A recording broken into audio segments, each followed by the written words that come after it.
Today on America's Court with Judge Ross.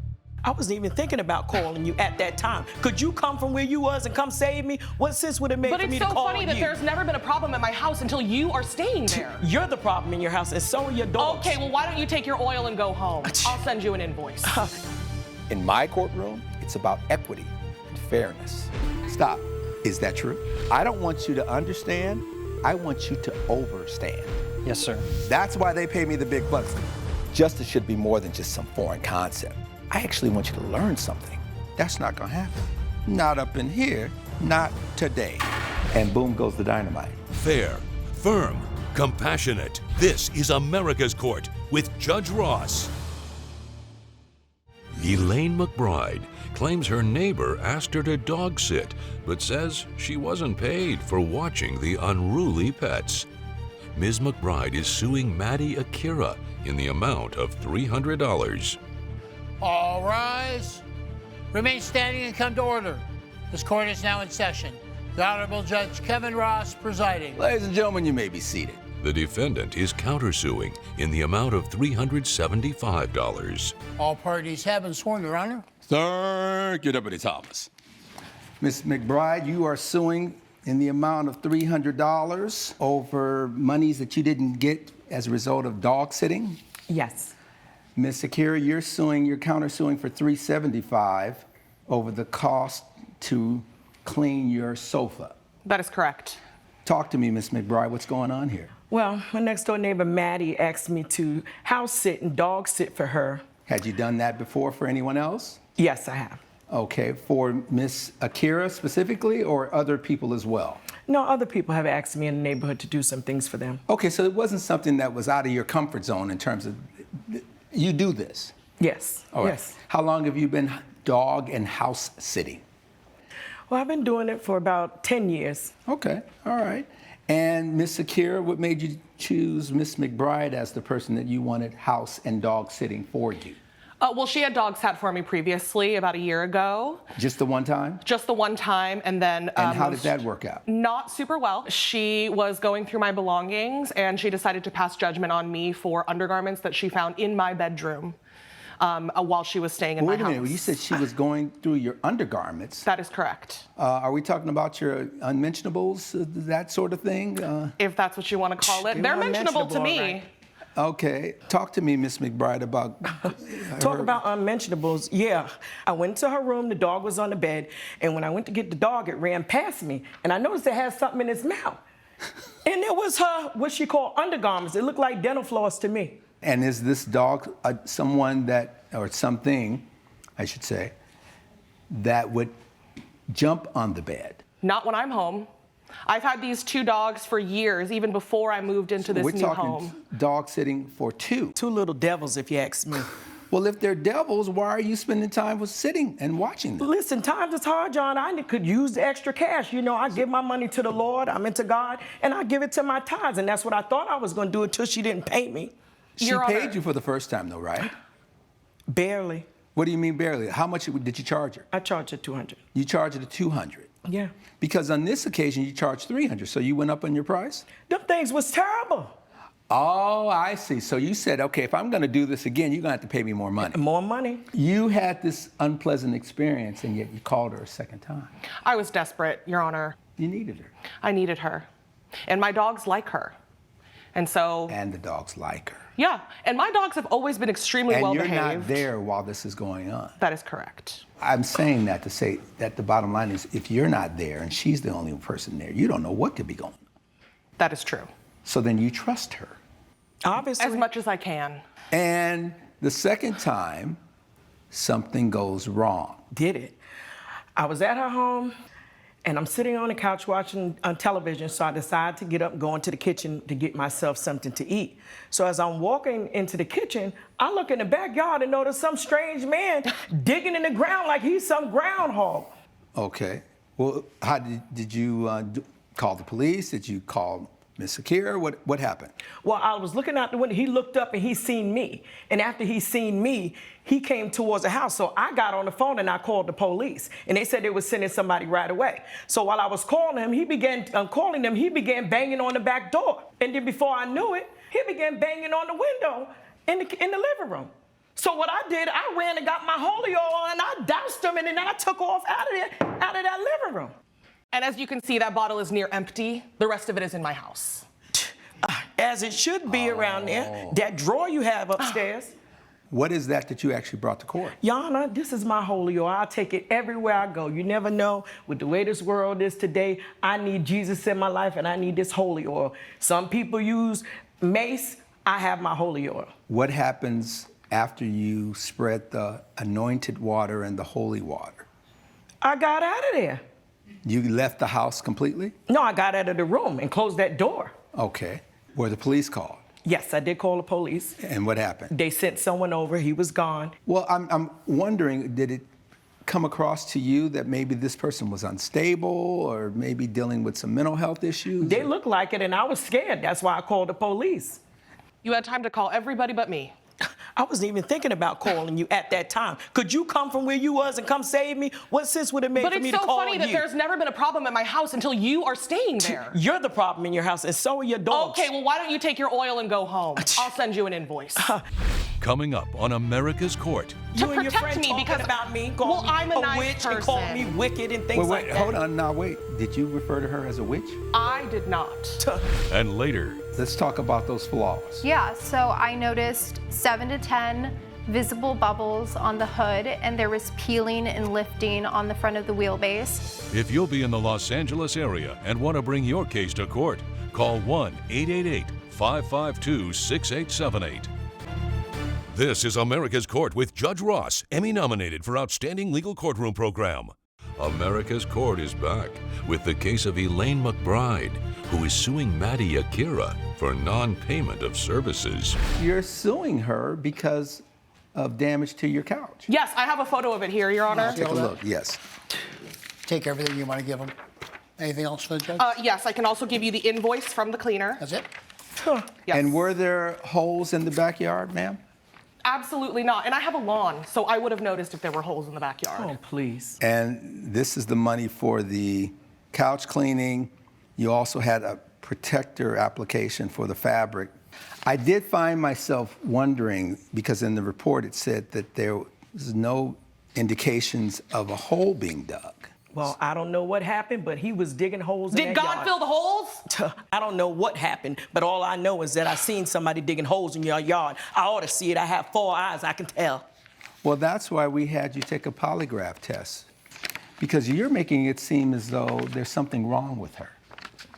Well, she has not proven anything different to me. I wanted to trust her. I'm a nice neighbor. But as soon as I moved in, all of the other neighbors on the block warned me about her, told me to watch out for her. She has supposedly overheard them talking about her. Yes, but it's you to and your protect friend me talking because about me, well, calling me I'm a nice witch person. and calling me wicked and things like that. Hold on, now wait. Did you refer to her as a witch? I did not. If we're all of faith, do you have a certain level of faith in your life? I Is do that not. something that's not your thing? Nope. Okay. Do you have an issue with Miss McBride's faith? No, absolutely not. I have friends of all different faiths. And honestly, as soon as I moved Talk in... to me. As soon as I moved in, Miss McBride tried to convert me, tried to get me to go to her church, no matter how many times I told her that that's not something that I believe in and that I don't have a relationship with God. And as soon as I presented my ideas, she shut me down. Woman of God, what do you have to say? Everybody needs Jesus in their life. Do you have Jesus in your life? You don't get to ask the questions up in here. Because oftentimes, what I've noticed is people who really have a strong faith, they don't necessarily have to advertise it. So whatever you see up in here as it relates to Boss Ross, I think it makes the statement one way or the other. But we're talking about you. Did you try to convert her into your own faith? Yes, I did. Okay. Did she say no, thank you? She did, but she really didn't mean it. And you're now making decisions based on a grown person telling you and communicating to you, I'm not trying to disrespect your faith, I just need you to respect mine, even if mine is not anything. You didn't see those underwear I seen, Your Honor. That's not very Christ-like. So Neither was those drawers. judge and be judged. Sound familiar? Right. Okay. We ask you this question with a 98.2% level of accuracy. We asked, did you, Elaine McBride, encounter a homeless man while dog sitting for Maddie Akira at her house? You said, yes. The lie detector test found deception. The devil's a liar. I guess God can protect you from the polygraph. Please. Did she provide care for the dogs on the second outing that you hired her for? Yes. Did you pay her the $300 for that job? I did not, because the damages cost more than what I would have paid her. Okay. So you owed $300 that you didn't pay. That is correct. That is correct. Based on the evidence and the testimony before this court, the gavel comes down in favor of the plaintiff. Is Miss Akira entitled to the recovery of her sofa being cleaned as a result of the anointing and holy oils being splattered on her property? See, here's where I'm challenged, because this test isn't all definitive, but it gives me some sort of idea as to what's going on. So when I take the totality of those things, I am going to find for the defendant's counterclaim that she has sufficiently met her burden to be compensated. You will pay her the $375 for the cost of that cleaning, which leaves you still short $75 that you will be paying her if we offset it from your $300. So you will ultimately be paying Miss Akira $75. That is the order. Case closed. All rise. Judge Ross has ruled in favor of the defendant. The plaintiff has been ordered to pay $75. You might have God, but I can't invoice God, so I'm so glad you're paying me that $75. Girl, bye. Get somebody else to watch them little devils, because you never get me to watch them ever again. Step outside. Coming up on America's Court with Judge Ross. Right after 30 days, please bring it back and they'll make the correction. Yes, but these weren't small imperfections. These were obvious flaws. This is America's Court with Judge Ross, Emmy nominated for Outstanding Legal Courtroom Program. Samantha Jones claims the metallic purple wrap on her new car immediately bubbled and peeled, and says she wants a full refund. Ms. Jones is suing Eduardo Morales in the amount of $4,500. Ms. Jones, you want your $4,500 back. You weren't pleased with the wrap that you had on your brand spanking new Tesla, huh? Yeah, I mean, it started out as just a white Tesla, and I wanted a sleek metallic purple. It's my favorite color. And the cost to get that sleek purple was, in fact, $4,500. Correct, yes, which is higher than other places. How long was it going to take to complete it?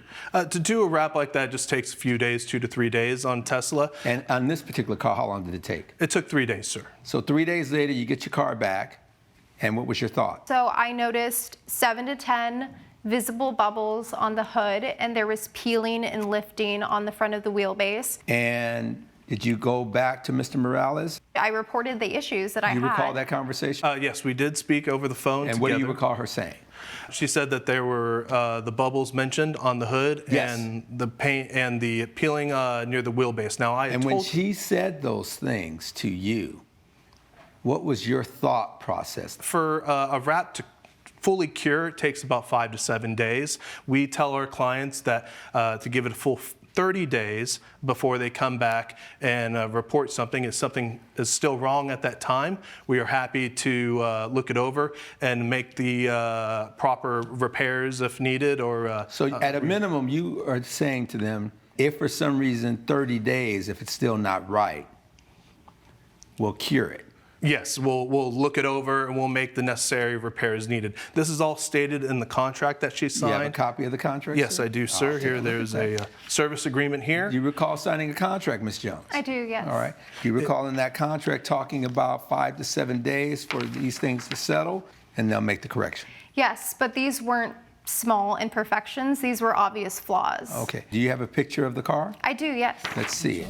Coming up on America's Court. After speaking with him and getting a new price of fixing the car, I didn't trust him. I didn't want to go back to somebody that couldn't do his job in the first place.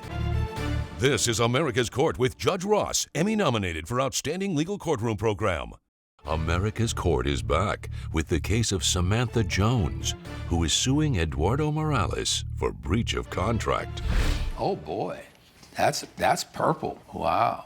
Did you bring the car back to Mr. Morales? No, so after Why speaking, not? when he talked to me on the phone, he said that they would cure on their own. You had a phone conversation with Mr. Morales, but he couldn't have seen what you were talking about because you didn't bring it in. No, but And you're saying, if I'm hearing correctly, he made it seem like you don't have to bring it in, just give it a few more days. Yeah, so I took it to an independent technician after my conversation with him, and they said that these bubbles were not a part of a curing process, and the lifting was due to poor edge work, and that these weren't just like small imperfections, and they were mistakes. So after speaking with him and getting a new price of fixing the car, I didn't trust him. I didn't want to go back to somebody that couldn't do his job in the first place. Did you recall that you signed a contract that talked about a 90-day warranty? Yes, but after speaking with him, I didn't trust that he could do the job the second time. I know for a fact that there is a feeling amongst women that sometimes when it comes to vehicles and mechanic, that men sort of blow them off. And it has been studies, when a woman goes with a man to an event, they tend to get a different reaction. It's true. Did you have that sense in this situation? Yeah, I just feel like he didn't take me seriously. Judge Ross's verdict when America's Court returns. This is America's Court with Judge Ross, Emmy nominated for Outstanding Legal Courtroom Program. Why sign the contract that says they have 90 days to cure? Because that just seems like fine print. I didn't think that every situation there would just be mistakes. That fine print is there for a reason. The reason is to protect the person who has you sign off on it. But you didn't have to sign the contract. It just doesn't seem like the slight imperfections that the contract stated. How will we know if you don't give the person the chance to say, let me make it better for you, and then sue me if you're still not happy? Based on the evidence and the testimony before this court, the gavel has to come down in favor of the defendant in this case. So this is a good teachable moment for you and for anyone listening. Read the fine print. If you don't like it, draw a line through it and say, no. Your matter's dismissed. That is the order. Case closed. All rise. Judge Ross has ruled in favor of the defendant. The plaintiff's claim has been dismissed. I just think my Tesla deserved better. I think you got to read the service contract and understand the warranties and give people a second opportunity to correct mistakes made.